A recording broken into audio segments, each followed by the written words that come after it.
ආයුබෝවන් මගේ බීබිකෑ චැනල් එකට ඔයාලව ආදරයෙන් පිළිගන්නවා. අද අපි කතා කරන්නේ ගර්භණී භාවයේ ලක්ෂණ මොනවාද කියලා. පළවෙනි ලක්ෂණය තමයි ඔසප්වීම ඔත්තපසුවීම. එහෙම වුණොත් ඔසප්වීම ප්‍රමාද වෙලා සතියකින් විතර මුත්‍ර පරීක්ෂණයක් කරහා ගර්භණී භාවය තහවුරු කරගන්න පුළුවන්.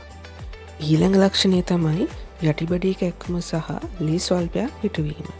මේ ලක්ෂණය හැමෝටම නැති වෙන්න පුළුවන්. මේක ඉන්නේ හේතුව තමයි සංසේචනය වුණු බිත්තරය ගර්භාෂ්‍ය බිත්තියේ තැන්පත් වීමේදී ගර්භාෂ්‍ය බිත්තියේ යම් ඛාදනයකට ලක් වෙනවා. ඒක හින්දා ඒකත් එක්ක කැක්කුමත් සහ ලී ස්වල්පයක් පිටවීම සිදු වෙන්න පුළුවන්.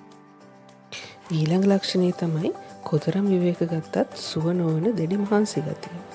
මේකට එක හේතුවක් වෙන්න පුළුවන් හෝමෝනවල වෙනස් වීම. අනිත් හේතුව තමයි ඔයාගේ ශරීරය මගින් ගොඩක් ශක්තිය වැය කරනවා ඔයාගේ ඇතුලේ තවත් ජීවියක් නිර්මාණය කරන්න.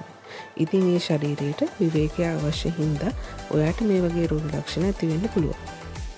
ඊළඟ ලක්ෂණය තමයි වමනය හා උකාරය.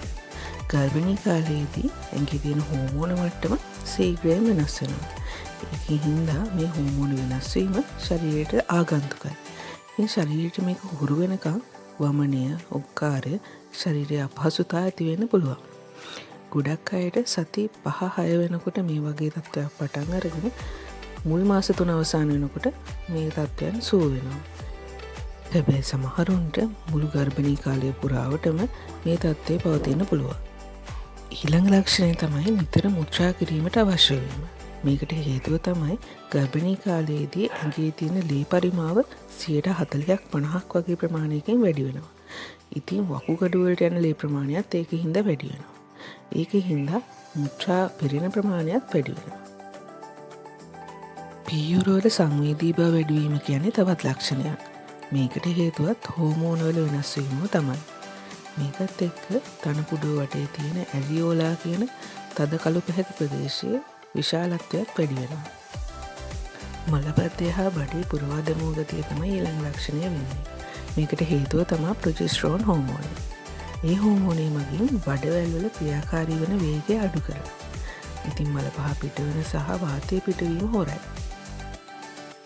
වෙනදාට වඩා දුක සතුට වැඩිපුර දැනීමක් දැනෙන්න පුළුවන්. ඊට හේතුවත් හෝමෝන වල වෙනස් වීම තමයි.